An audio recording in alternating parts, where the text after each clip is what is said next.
오늘은 거룩한 주일입니다. 다 함께 찬양하며 예배를 하나님께 드리겠습니다.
여호와여, 주의 장막에 머무를 자 누구오며 주의 성산에 사는 자 누구오니까?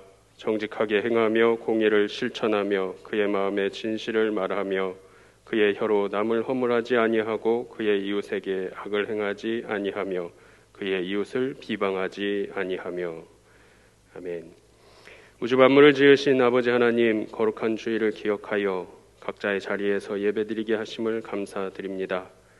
이 시간 드리는 예배 가운데 주님 앞에 우리 모든 허물을 자복하오니 모든 죄악을 사하여 주옵소서. 이제 말씀을 통해 세임 얻는 귀한 예배 되기를 원하오니 주님 임재하여 주시옵소서. 이 모든 말씀 우리 주 예수 그리스도의 이름으로 기도드리옵나이다. 아멘.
나는 전능하신 아버지 하나님 천지의 창조주를 믿습니다. 나는 그의 유일하신 아들 우리 주 예수 그리스도를 믿습니다. 그는 성령으로 잉태되어 동정녀 마리아에게서 나시고 본디오 빌라도에게 고난을 받아 십자가에 못 박혀 죽으시고 장사된 지 사흘 만에 죽은 자 가운데서 다시 살아나셨으며 하늘에 오르시어 전능하신 아버지 하나님 우편에 앉아 계시다가 거기로부터 살아있는 자와 죽은 자를 심판하러 오십니다. 나는 성령을 믿으며 거룩한 공교회와 성도의 교제와 죄를 용서받는 것과 몸의 부활과 영생을 믿습니다. 아멘. 우리 삶의 주인 되시는 하나님 아버지, 거룩한 주의 날 주의 은혜를 기억하며 주께 예배드리게 하심을 감사드립니다.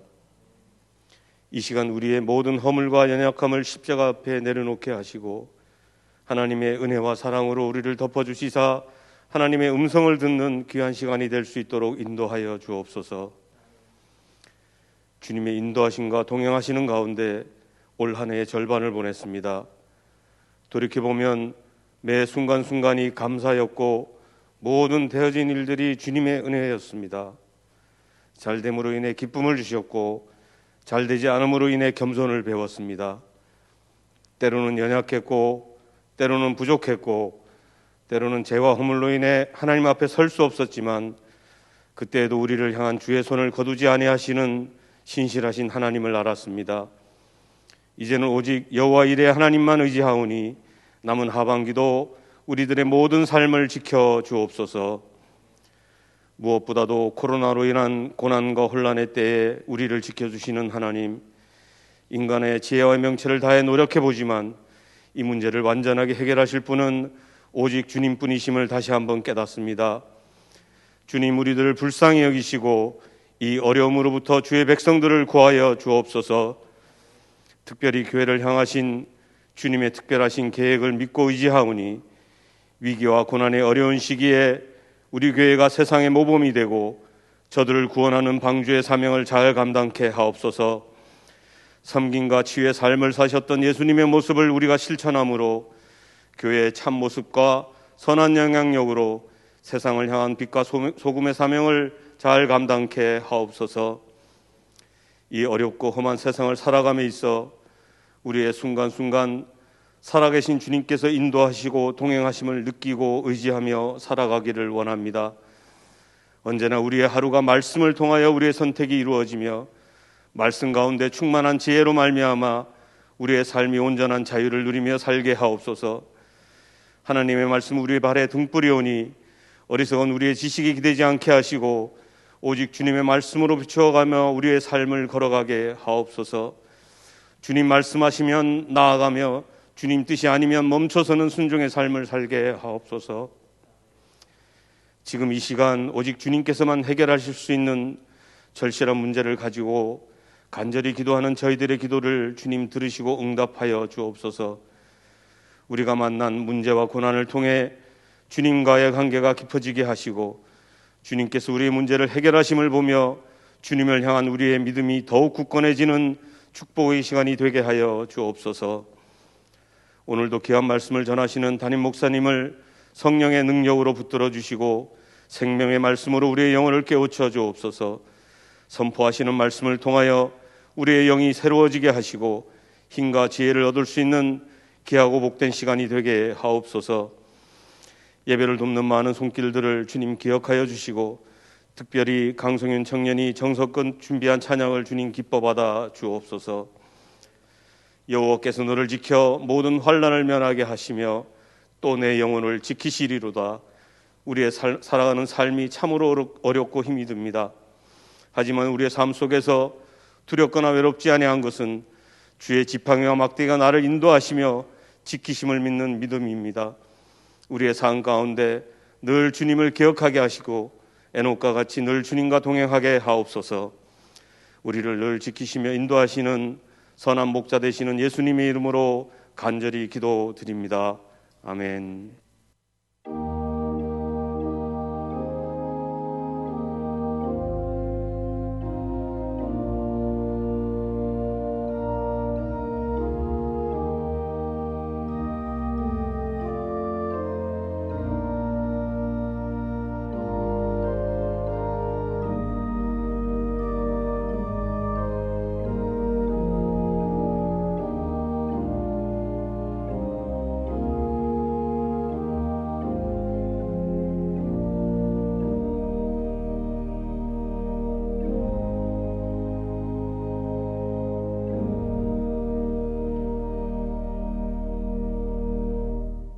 교회 소식을 말씀드리겠습니다.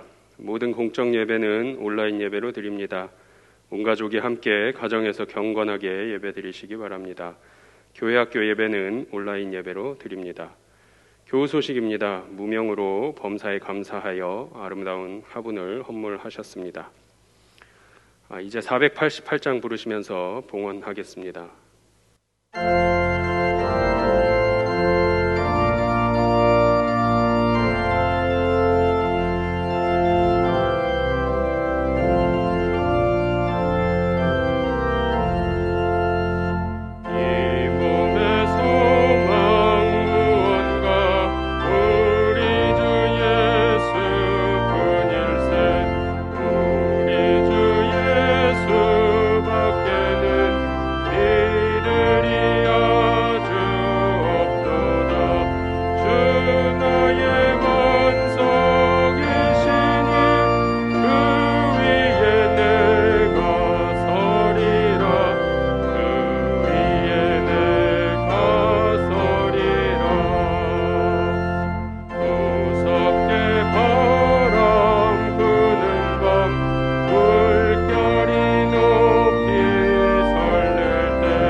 우리를 구원하사 하나님의 자녀 삼아주시고 코로나19의 상황 속에서도 우리에게 복된 주일을 허락하사 하나님 앞에 예배할 수 있도록 불러주신 그 은혜와 사랑 진심으로 감사를 드립니다. 저희들이 지난 한 주간 동안 코로나19에 대한 염려와 걱정으로 그리고 무더위 속에서 몸과 마음이 지쳐 있지만 오늘도 하나님과 약속된 시간 가정에서 하나님 앞에 가족들이 예배하오니 주님 우리의 예배를 받아 주옵소서. 우리의 죄와 허물을 씻어주시고 우리의 연약함을 붙들어 주시며 이 예배를 통하여 하나님의 임재를 느끼며 주님의 얼굴, 주님의 손 바라보고 잡는 귀한 시간이 될 수 있도록 허락하여 주옵소서. 아버지 하나님, 우리가 코로나19를 만나 시간들을 보내며 우리의 진정한 소망이 어디에 있어야 하며 헛된 바람들이 무엇인가를 깨닫게 하시니 고맙습니다. 어려우면 어려울수록 우리의 반석이신 하나님 안에 그 날개 아래 숨게 하시고 세상의 어떤 것들을 이제는 좀 놓을 줄 아는 믿음과 지혜를 얻게 하옵소서. 오늘 저희가 하나님 앞에 나와 예배하며 또 가정에서 예배하며 정성껏 하나님 앞에 예물을 드립니다. 시간을 드리고 마음을 드리고 몸을 드리며 물질을 드리오니 하나님 받으시옵소서. 그리고 드린 손길 위에 복을 내려 주옵소서. 주일헌금을 드립니다. 감사 예물을 바칩니다. 10의 1조헌금을 주께 봉헌합니다. 하나님 받으시옵소서. 그리고 기뻐하시옵소서. 그리고 드린 손길과 가정과 가족들에게 평안함과 강건함과 형통함으로 은혜를 베풀어 주옵소서. 구제헌금, 장학헌금, 국내외 선교헌금도 드립니다. 어려울 때 더 어려운 이웃들을 품는 교회가 되게 하시고 농어촌 비자립교회, 개척교회, 선교사님들을 후원하기에 부족함이 없는 교회 되도록, 성도들 되도록 만들어 주옵소서. 그리고 이런 일들을 통하여 더 부흥과 축복을 맛보게 하옵소서. 오늘 귀한 꽃꽂이 예물을 드리는 가정이 있사오니 하나님 받으시고 그 마음의 기도에 응답하시며 복을 내려 주옵소서. 그리고 또한 서원헌금을 드리는 성도들이 있사오니 그 간절한 기도 제목에 주님 응답하시옵소서. 아버지 하나님, 온 세계가 코로나의 재확산으로 힘들어합니다. 하나님, 불쌍히 여기시고 긍휼을 베풀어 주시어서 우리가 이 코로나를 하나님의 도움으로 이겨내게 하시고 코로나로부터 자유로워질 수 있도록 하나님 허락하여 주옵소서. 특별히 이 땅을 고쳐주시고 이럴 때일수록 이 백성들이 하나님 앞에 무릎 꿇고 돌아설 수 있도록 주여 이 땅에 은혜를 베풀어 주옵소서. 하나님, 우리 교회 성도들 지켜주시니 고맙습니다. 이번 한 주간도 눈동자와 같이 지켜주시고 주님의 팔로 안아주시고 방패가 되시며 피난처가 되시며 보호막이 되어 주옵소서. 연로하신 어른들, 병약한 성도들 강건하게 하시고 특별히 암과 투병하고 있는 성도들에게 신유의 은혜를 내려주시며 또는 우리 젊은이들, 또 공부하는 이들, 직장생활하는 이들, 젖먹이 어린아이까지 하나님이여 코로나19로 인해서 건강에도 또 여러 가지 일에도 어려움이 없도록 하나님 도와 주옵소서. 또한 하나님 간절히 기도하옵나니 무더위가 계속되는데 열악한 환경 속에서 일하고 또 열악한 가정 환경 속에서 살고 있는 성도들이 있습니다. 하나님 위로하시고 힘주시고 강건함으로 지켜 주옵소서.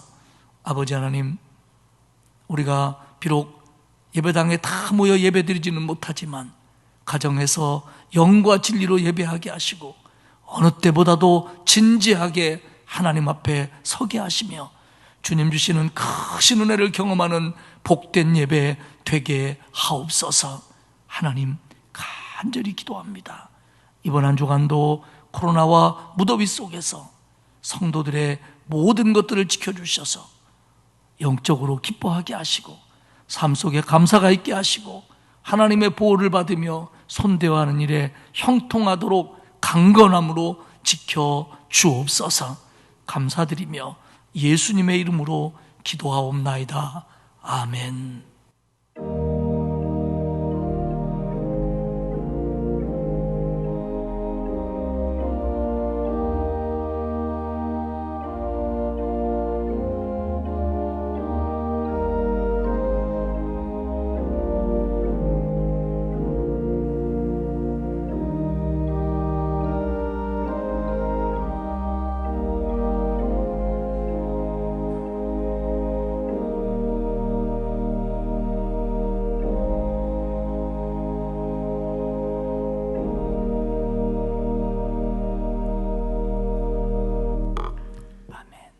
오늘 우리에게 주시는 하나님의 말씀은 시편 42편 1절에서 5절까지 말씀입니다.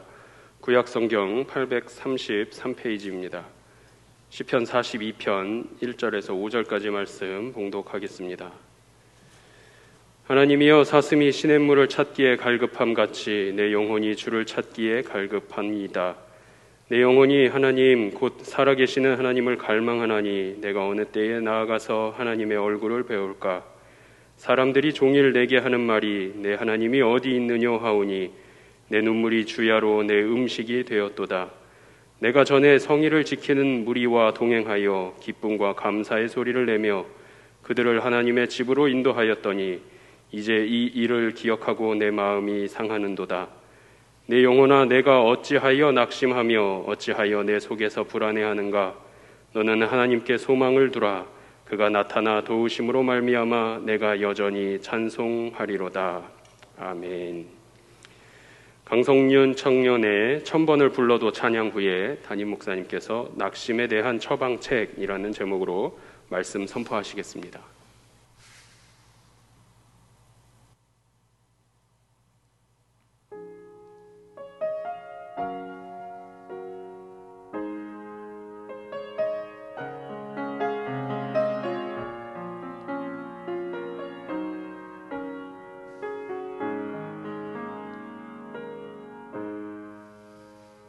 천 번을 불러봐도 내 눈에 눈물이 멈추지 않는 것은 십자가의 그 사랑, 나를 살리려 지신 그 십자가, 모든 물과 피 나의 더러운 죄 씻으셨네.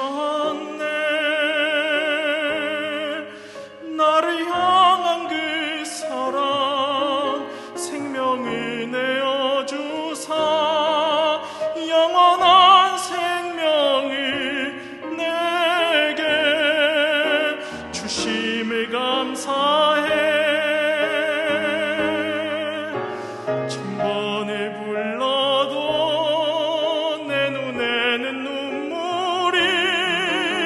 멈추지 않는 것은 십자가의 그 사랑, 나를 살리려 하늘 보좌 버리신 나를 사랑하신 분, 그분이 예수요.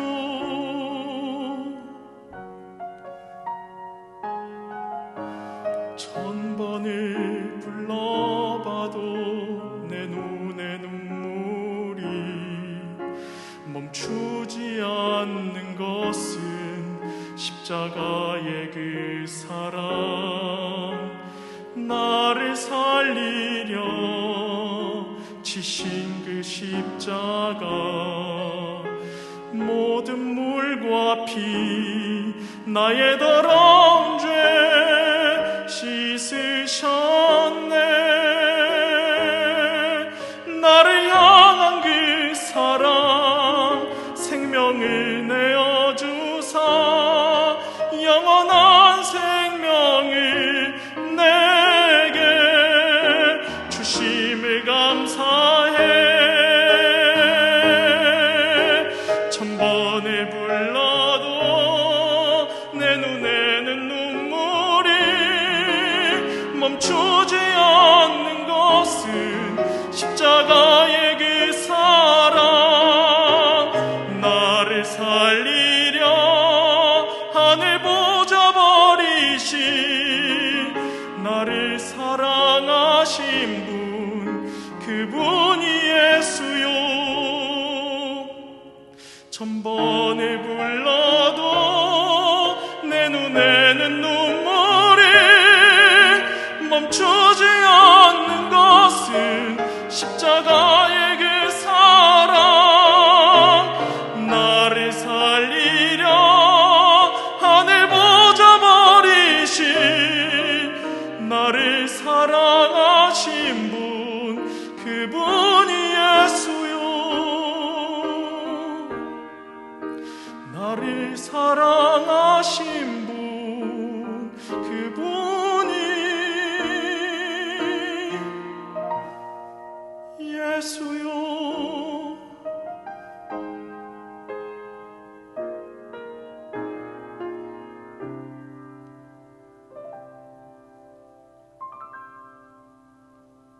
아멘. 귀하고 은혜스러운 찬양이었습니다. 이렇게 비대면 예배를 드리는 것이 이번 주일로 끝나기를 바랬는데 거리두기 4단계가 연장이 되면서 지금으로서는 8월 8일까지는 가정에서 온라인을 통해서 예배를 드려야 될 것 같습니다. 이런 상황이 더 이상 길어지지 않도록 우리 마음 모아서 간절히 기도할 수 있기를 바라고요. 더 중요한 것은 가정에서 이렇게 예배를 드릴 때 예배당에서 드리는 것 못지않게 진지하게 정성스럽게 또 사모하는 마음으로 또 예배 순서에 몸과 마음이 동참해서 예배를 드리시기를 바랍니다. 그러면 하나님께서 예배당에 모여서 드릴 때처럼 동일한 은혜를 저와 여러분에게 베풀어 주실 줄 믿습니다.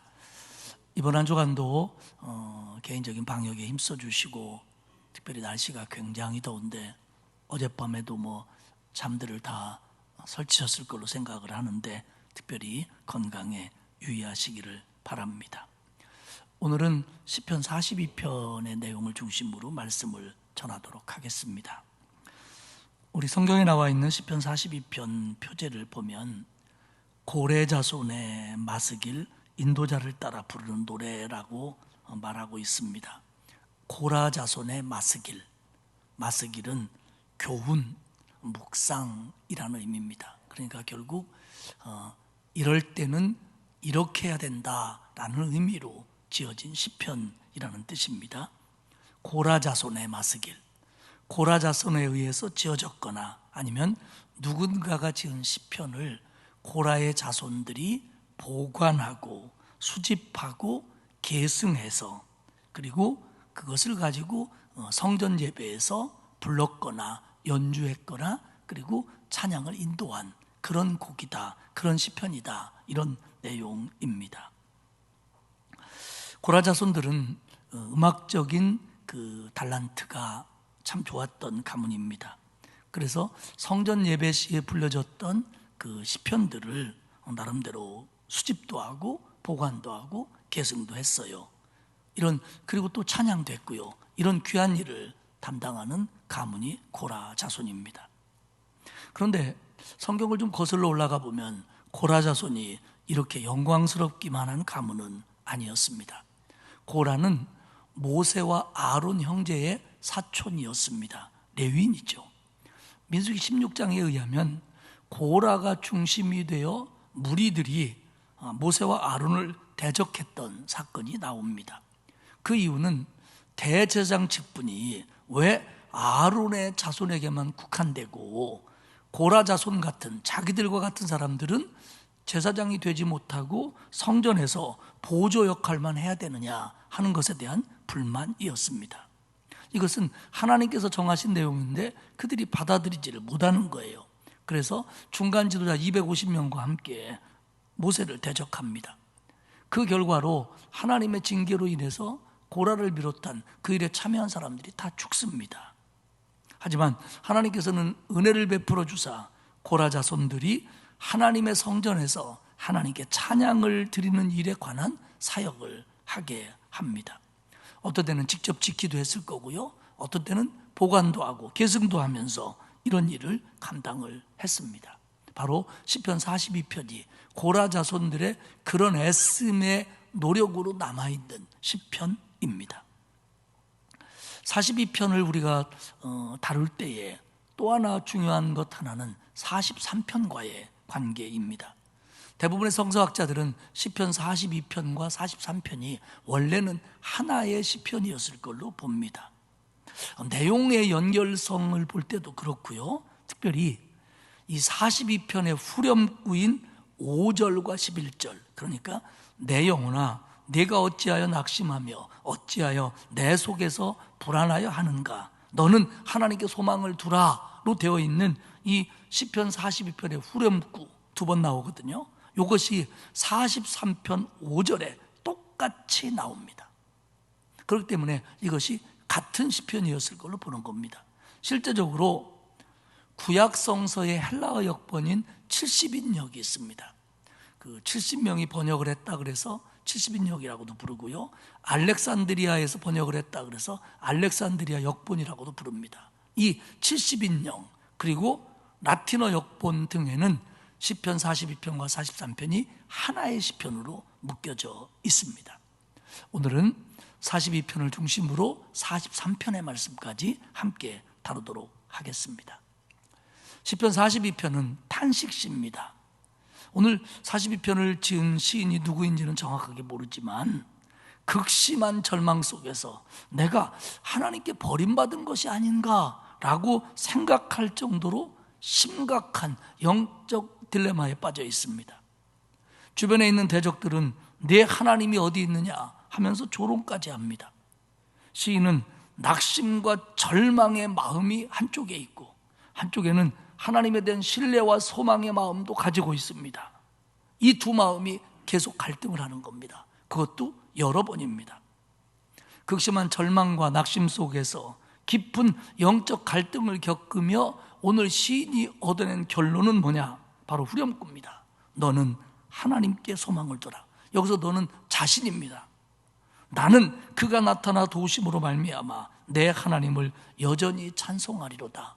그것이 이 시인이 낙심과 절망 속에서 갈등하며 얻어낸 결론입니다. 오늘 본문 속의 시인은 신실한 믿음의 사람입니다. 그런데 이런 사람도 때로는 낙심하고 영적으로 갈등합니다. 우리도 그럴 수 있습니다. 저는 42편과 43편을 읽으면서 이런 위대한 신앙인이 그런 갈등을 했다는 것이 오히려 위로가 됐습니다. 그도 그랬는데 나도 우리도 그럴 수 있는 게 정상이구나, 이런 위로 아닌 위로까지 받았습니다. 하지만 중요한 건 이 시의 결론이 낙심이나 절망이 아니라 소망이라는 겁니다. 소망이라는 겁니다.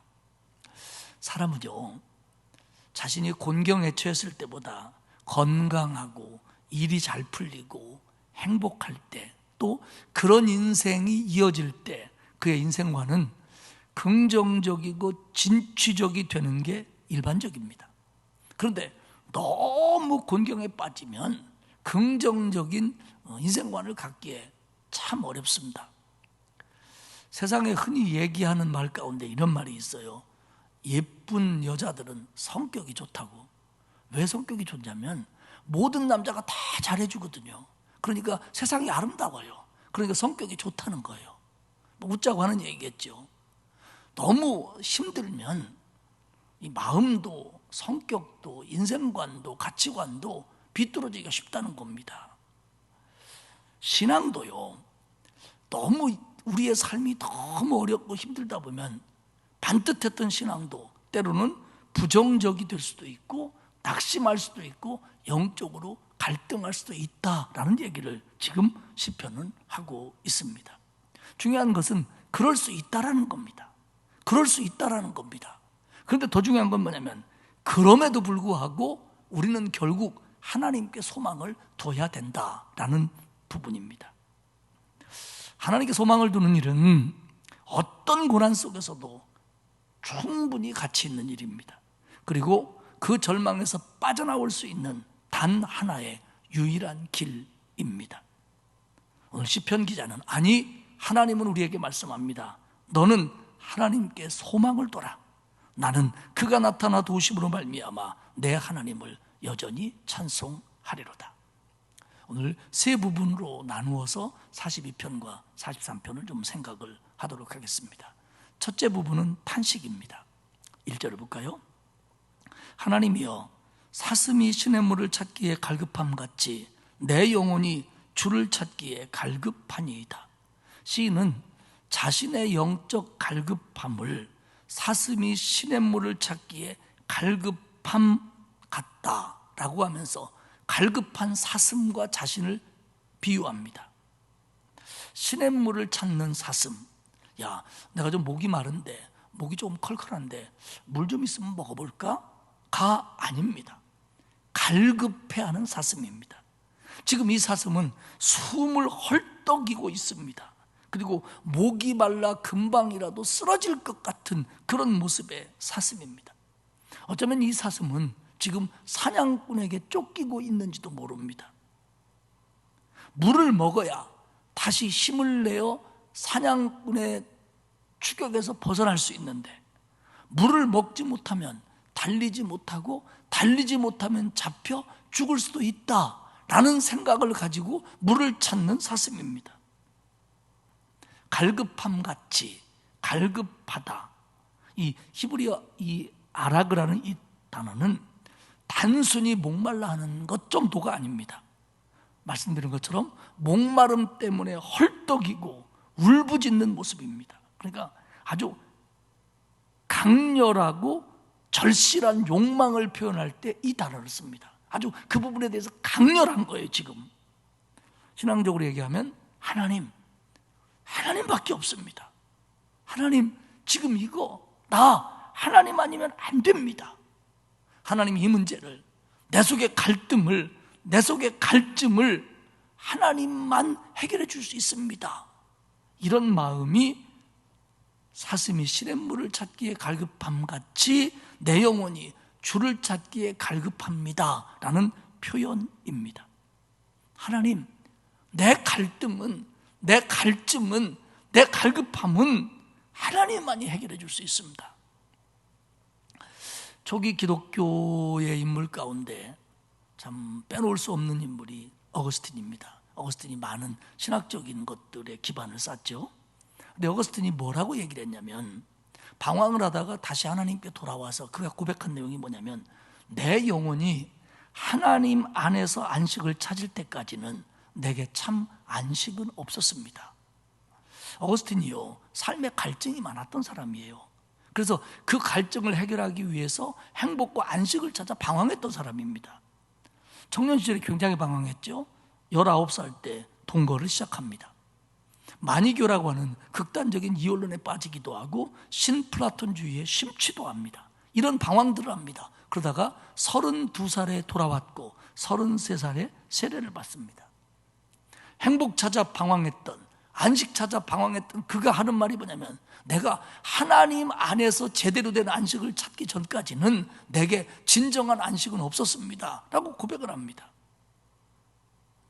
오늘 본문에 이 사람도 하나님 안에서 이 문제를 해결하고 싶어 하는 거예요. 근데 문제는 뭐냐면 해결되지 않는 겁니다. 지금 해결되지 않는 듯한 시간들이 길어지는 거예요.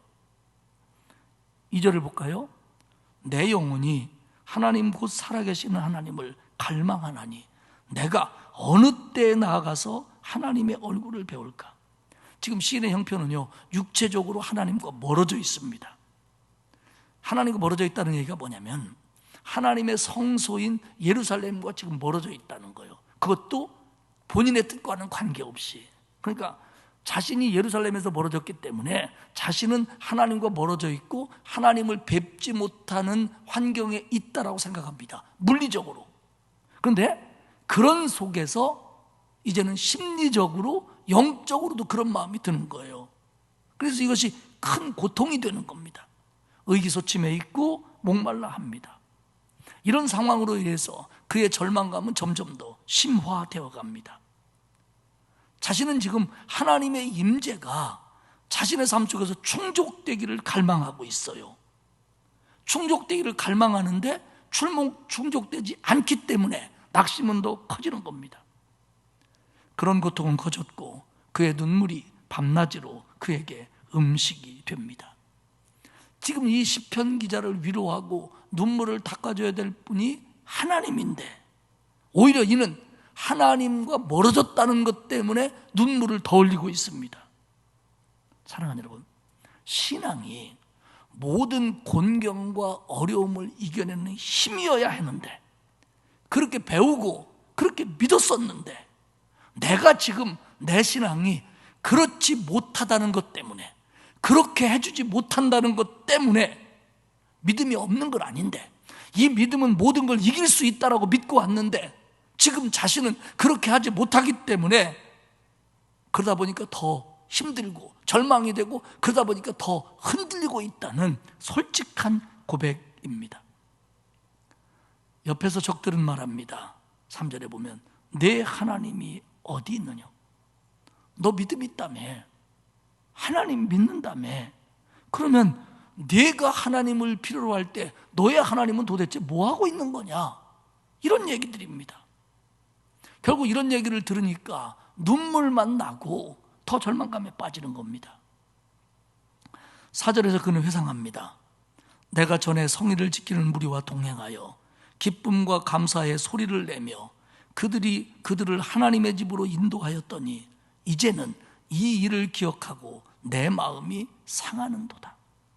내가 전에는 이렇지 않았는데, 내가 하나님의 전에서 예배할 때 정말 감사하며 기뻐했었는데, 무리와 동행하며, 문자적으로 해석하면 무리를 인도하며 라는 뜻입니다. 그리고 이어서 그들을 하나님의 집으로 인도했다라는 단어까지 나옵니다. 그러니까 지금 이 사람은 레위인입니다. 그래서 예루살렘에서 절기를 지키고 싶어하는 무리들을 어디서부턴가 이끌고 하나님의 전으로 인도했던 역할을 자주 감당했던 사람입니다. 그 무리들을 이끌고 갈 때, 그리고 그 무리들을 이끌고 와서 성전에서 예배할 때 자기는 너무 기뻐했고 감사했고 찬양을 부르며 하나님 앞에 영광을 돌리는 사람이었다는 겁니다. 그런데 지금은 그렇지 못하다는 겁니다. 물리적으로 떨어져 있고 그런 복잡한 과정 속에서 자기의 마음도 그렇지 못하다는 겁니다. 그래서 그런 기억들은 자기에게 힘이 되는 듯 하다가 오히려 이 일을 기억하고 내 마음이 상하도다, 더 속상하다는 겁니다. 이게 단순히 기억하는 게 아니라 원문 그대로 해석하면 내가 진정 기억하고 정말로 마음이 상합니다, 이런 뜻입니다. 믿음이 있어요. 그렇게 하고 싶어요. 그런데 지금 안 돼요. 그러니까 그렇지 못해서 너무 속상한 겁니다. 아니, 속상한 정도가 아니라 그렇지 못해서 너무 힘들고 낙심되고 나는 절망하고 있습니다, 이런 뜻입니다. 2절에서 내가 어느 때에 나가서 하나님의 얼굴을 배울까라고 자신에게 의문을 갖습니다. 어느 때? 도대체 언제까지? 도대체 언제까지? 어느 때까지? 하나님, 이거 언제 해결되는 겁니까? 하나님, 나는 언제 회복될 수 있는 겁니까? 어느 때까지입니까? 시편 42편 5절은 말씀드린 것처럼 11절과 함께 43편 5절과 함께 세 번이나 반복되는 핵심적인 구절입니다. 내 영혼아, 내가 어찌하여 낙심하며 어찌하여 내 속에서 불안해하는가. 시인은 자기 자신의 영적 상태를 낙심이라고 표현합니다. 낭망이라고 표현합니다. 그리고 이런 영적 침체를 자신이 자신에게 책망을 합니다. 그러면서 하는 말이, 너는 하나님께 소망을 둬라. 그가 나타나 도우심으로 말미암아 내가 여전히 찬송하리로다. 본인이 본인에게 말하기를 너는 하나님께 소망을 둬라 라고 명령합니다. 여기서 명령형입니다. 자신에게 하는 거죠. 명령형 권고입니다. 너는 지금 이럴 때 해야 될 일이 뭐냐면 하나님께 소망을 두는 일이다 라고 자신을 나무라며 명령합니다. 결국 자신에게 명령하는 시적인 표현은 어떤 의미냐면 결국 자신의 결심을 강하게 드러내는 표현입니다. 내가 나한테 너 그렇게 해야 돼 라고 하는 이 표현은 시편에 있어서 내가 그렇게 할 거야 라는 표현의 다른 모습입니다. 지금 시인 안에는 두 마음이 싸웁니다. 하나는 그대로 얘기하면 내 영혼이라고 부르고 있는 마음입니다. 결국 시인 자신이죠. 낙심하며 불안해하는 자신이 자기 속에 있습니다. 그런가 하면서 다른 하나는 그 불안해하는 자신을 탓하는 내가 여전히 찬송하겠다고 하는 또 다른 나입니다. 내가 결국 한 시인의 마음에 낙심하고 불안해하는 녀석이 있고 그래도 하나님을 소망하고 찬송해야 된다라고 하는 것이 두 개가 지금 싸우는 겁니다. 두 마음이 공존하는 겁니다. 갈등할 수밖에요.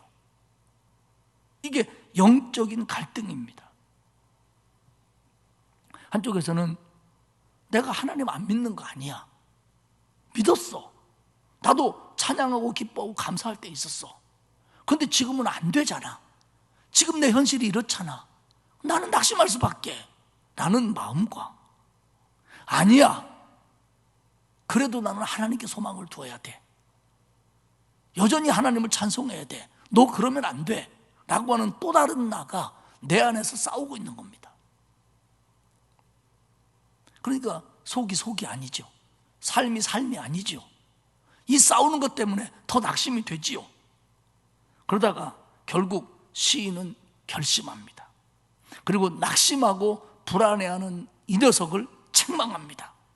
어찌하여 너는 낙심하며 불안해하느냐? 어째서 너는 낙심하고 불안해하느냐? 나는 하나님께 소망을 둘 거다. 나는 하나님께 소망을 둘 거다. 하나님은 나타나셔서 여전히 나를 도우실 것이고 나는 그 하나님을 의지하며 찬송하게 될 거다.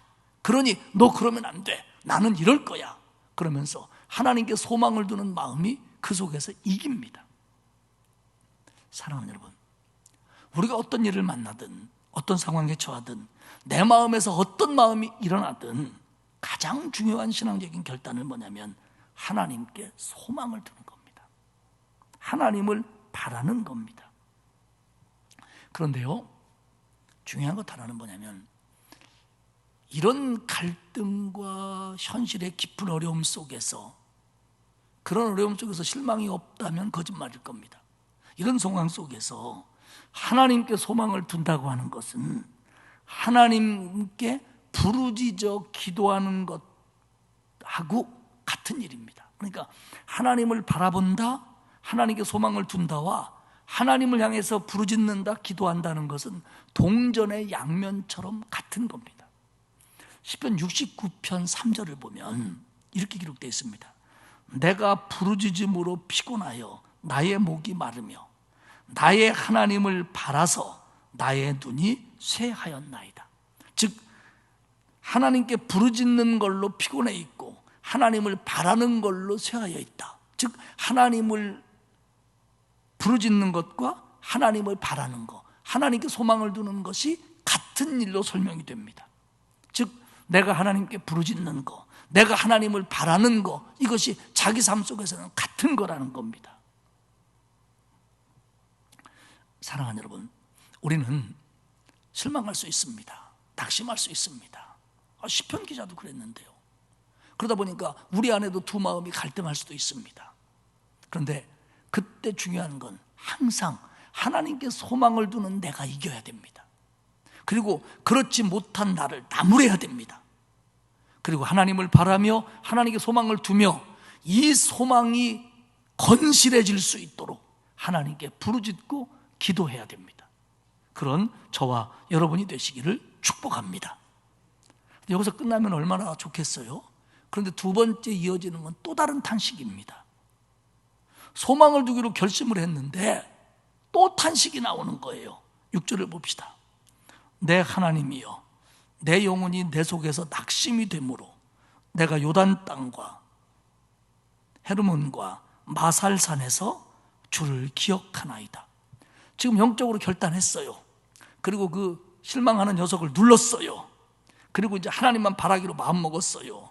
그런데 지금 현실을 다시 보니까 다시 낙심이 되는 거예요. 낙심 안 하려고, 절망에서 벗어나려고 노력했는데 다시 속에서 낙심이 일어나는 겁니다. 지금 그가 있는 곳은 요단과 헤르몬과 마살산이라고 표현합니다. 물론 실제로 처한 장소일 수도 있지만 그보다는 예루살렘, 곧 하나님이 계신 곳, 하나님에게서 멀리 있다고 하는 상징적인 의미일 가능성이 큽니다. 헤르몬산은 요단 땅에 있는 이스라엘 땅에서 가장 북쪽에 있는 산입니다. 하나님으로부터 멀리 있다는 두려움 가운데 있다라는 것을 의미하는 단어일 수도 있습니다. 절망하지 않기로 마음먹었는데, 실망하지 않기로 결단했는데, 불안해하지 않고 그래도 하나님께만 소망을 두기로 결심하고 기도했는데 상황은 여전히 안 좋고 하나님의 도움은 멀게만 느껴지고 자꾸 자꾸만 낙심이 다시 자기를 엄습해 온다는 겁니다. 구절을 보십시오. 내 반석이신 하나님께 말하기를 어찌하여 나를 잊으셨나이까? 내가 어찌하여 원수의 압제로 말미암아 슬프게 다니나이까 하리로다. 지금 시인의 마음을 가득 채우는 생각이 뭐냐면 어찌하여입니다. 아까 앞서 말씀드린 언제까지 라는 마음도 불안한 마음이지만 지금은 이제 더 근본적으로 어찌하여라는 마음이 듭니다. 하나님 도대체 왜? 어찌하여? 왜 내가? 하나님, 내가 왜 원수들에게 쫓겨다녀야 됩니까? 아니, 내가 왜 이렇게 처량한 신세가 되어 조롱받고 눈물 흘리는 신세가 된 겁니까? 우리 신앙생활하면서 그런 갈등 많지 않습니까? 하나님 왜 나에게? 아니, 다른 사람들은 저런데 어찌해서 나한테? 왜 내가? 이런 마음이 우리에게 들지 않습니까? 왜 나를 슬프게 하시는 겁니까? 슬프게. 이 히브리어 단어는 어두워지다, 색깔이 검다라는 뜻입니다. 즉 원수들의 조롱이라고 표현된 지금 시인이 만난 이 현실들이 내 마음을 황폐하게 만든다는 겁니다. 점점 어둡게 만들어간다는 겁니다. 괴로움을 크게 만든다는 겁니다. 이게 내 현실이라는 겁니다. 10절을 보십시오. 내 뼈를 찌르는 칼같이 내 대적이 나를 비방하여 늘 내게 말하기를 내 하나님이 어디 있느냐 하도다.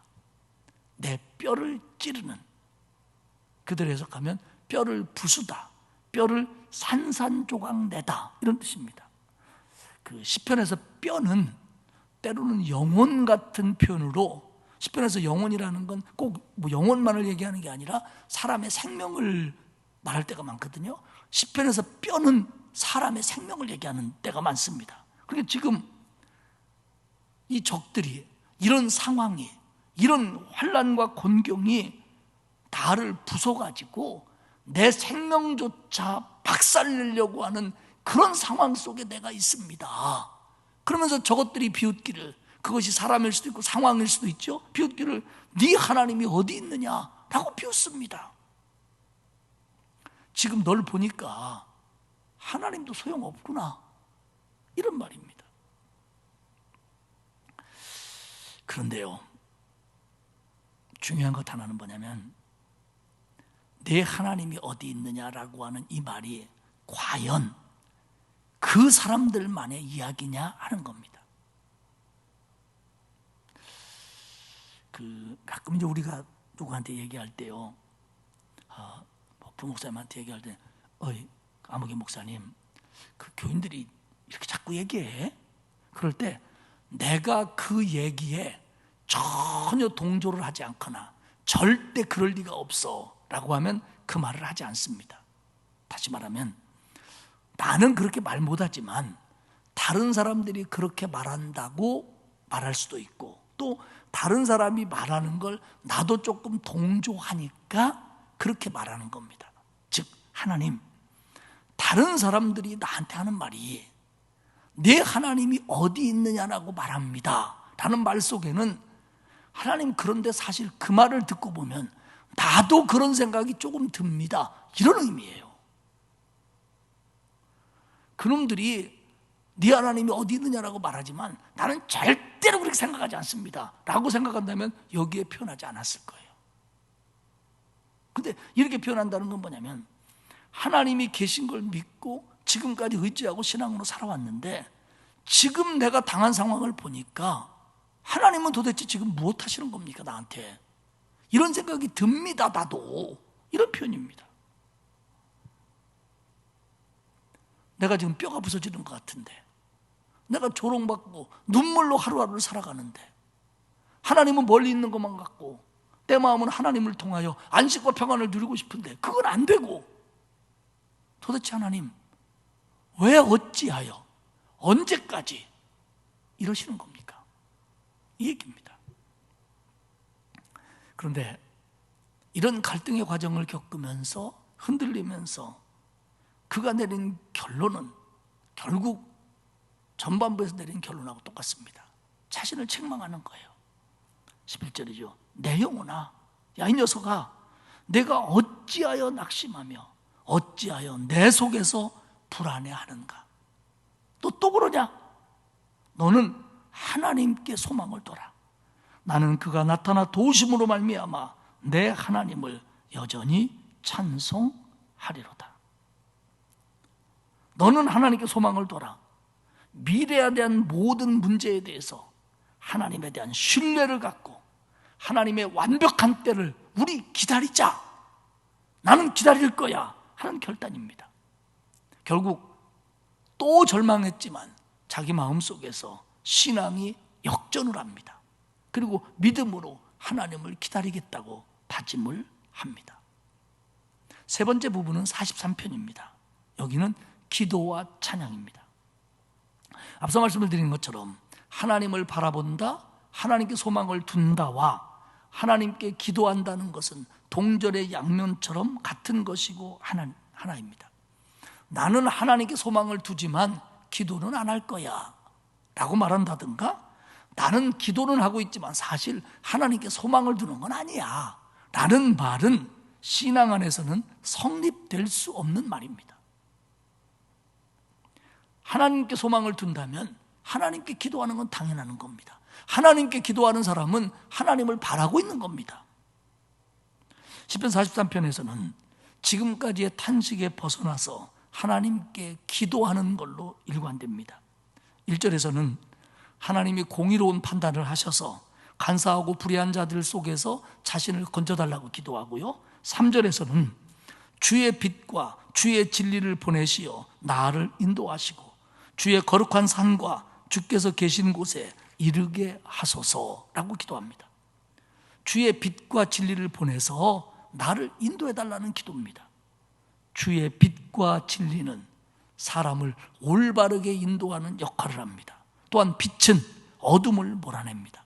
지금 자신이 겪고 있는, 자신을 힘들게 하는 이 어두움들, 그게 사람이든 상황이든 고난이든 어떤 가든 이 어두움들을 하나님이 물리쳐 주시고 나를 이 어두움 속에서도 소망의 길로, 바른 길로 인도해 주십시오 라고 하는 간절한 기도입니다. 지금 시는 굉장히 어둡습니다. 마음도 어렵고 상황도 어렵습니다. 어둡습니다. 억울합니다. 힘듭니다. 지쳤습니다. 곤경에 빠졌습니다. 고난 속에 있습니다. 그러니 하나님, 나를 하나님의 빛으로 이끌어 주십시오. 나는 못 일어납니다.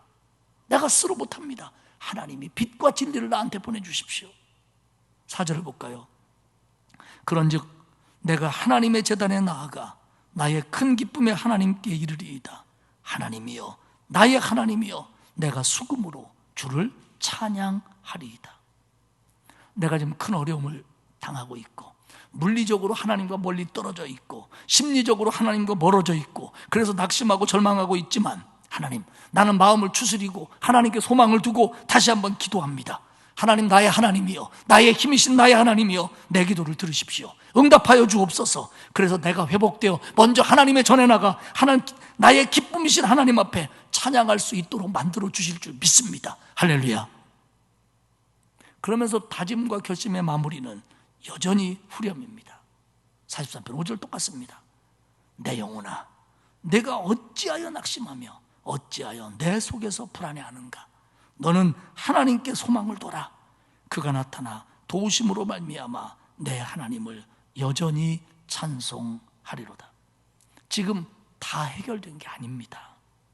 그러나 자신은 이제 하나님께만 소망을 두고 하나님께서 나타나 도우실 것을 믿고 기대하며 나는 하나님을 찬송하겠다라고 다짐을 합니다. 이제 낙심하고 불안해하고 갈등하고 실망하는 거 안 하고 하나님만 소망하고 믿고 찬양하겠다라고 시편을 마무리합니다. 여러분, 그 구약 성경에요, 구약 성경에 히브리어로 쓰여 있지 않습니까? 구약 성경에서 믿음이라고 번역되고 표현되는 단어가 한 6개 정도 됩니다. 뭐 헤민, 바타흐, 하사 등등이 믿음이라고 번역되는 단어입니다.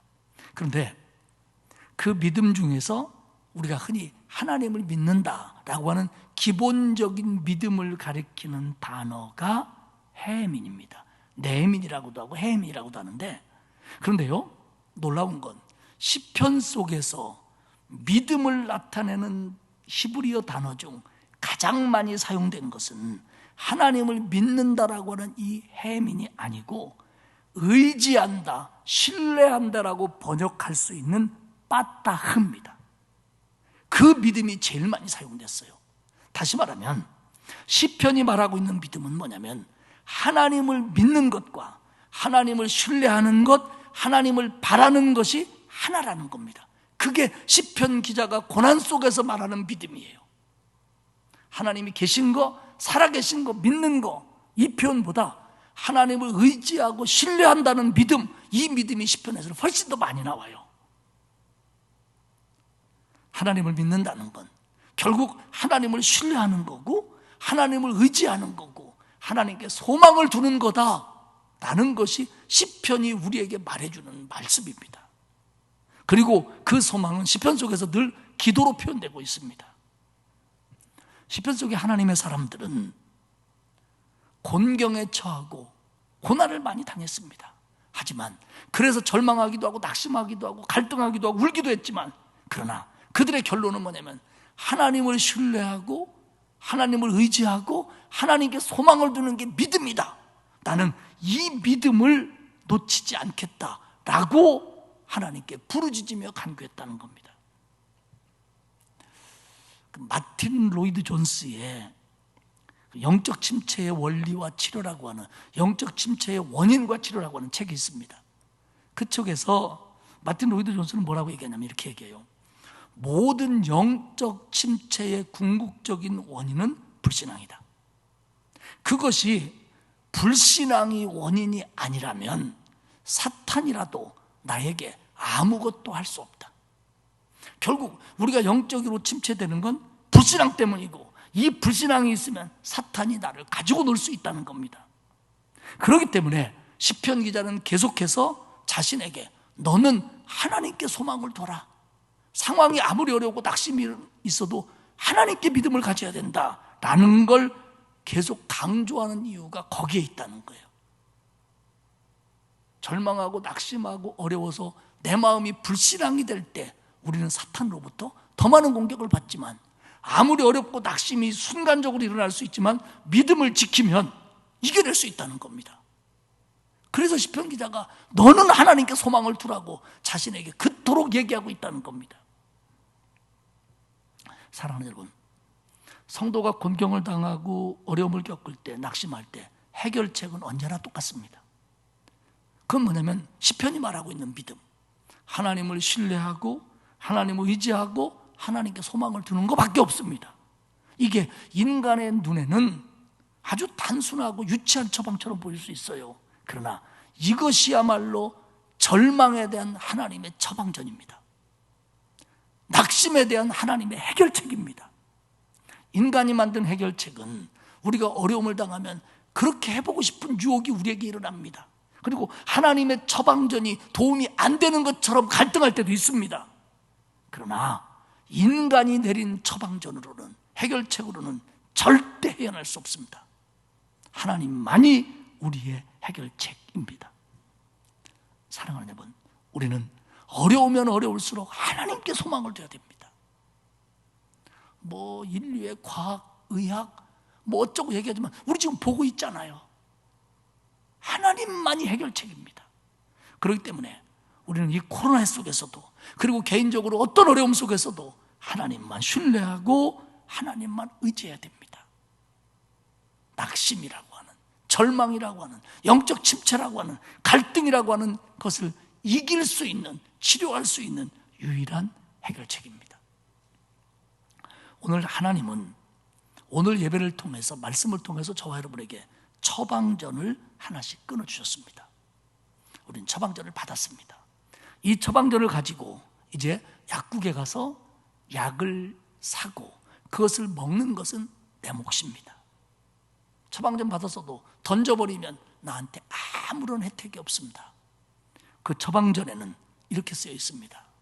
네가 낙심되고 힘들고 눈물 나고 아프고 어려우면 어려울수록 하나님을 신뢰하고 하나님을 의지하고 하나님께 소망을 두며 여전히 찬송해라, 그렇게 쓰여 있습니다.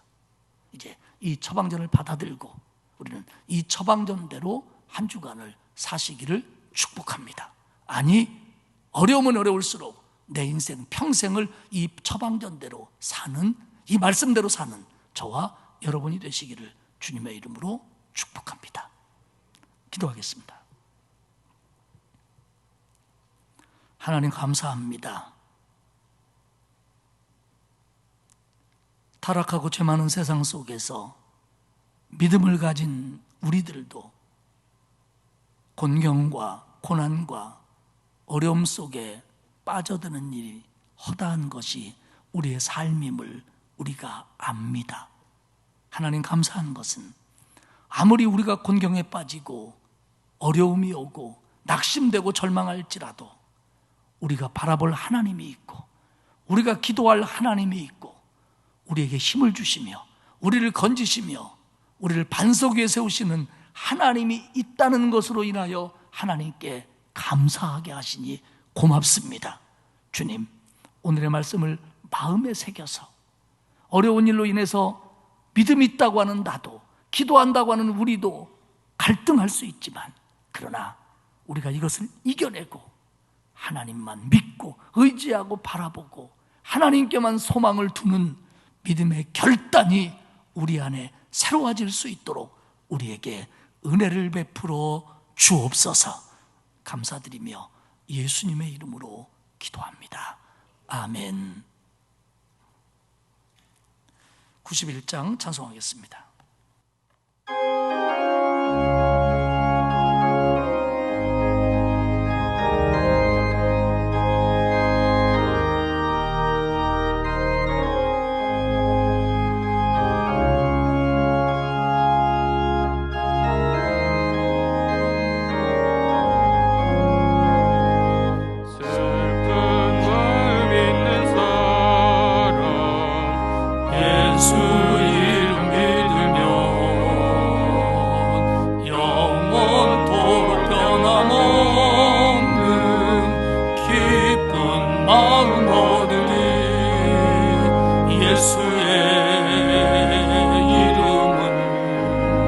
세상의 소망이요 예수의 이름은 전국의 기쁨일세. 거룩하신 주의 이름 너의 방패 삼으라. 환난 시험 당할 때에 주께 기도드려라. 예수의 이름은 세상의 소망이요 예수의 이름은 전국의 기쁨일세. 존귀하신 주의 이름 우리 기쁨 되도다. 주의 품에 안길 때에 기뻐 찬송 부르리. 예수의 이름은 세상의 소망이요 예수의 이름은 전국의 기쁨일세. 우리 갈 길 다간 후에 보좌 앞에 나아가 왕의 왕께 경배하며 멸류관을 드리리. 예수의 이름은 세상의 소망이요 예수의 이름은 전국의 기쁨일세.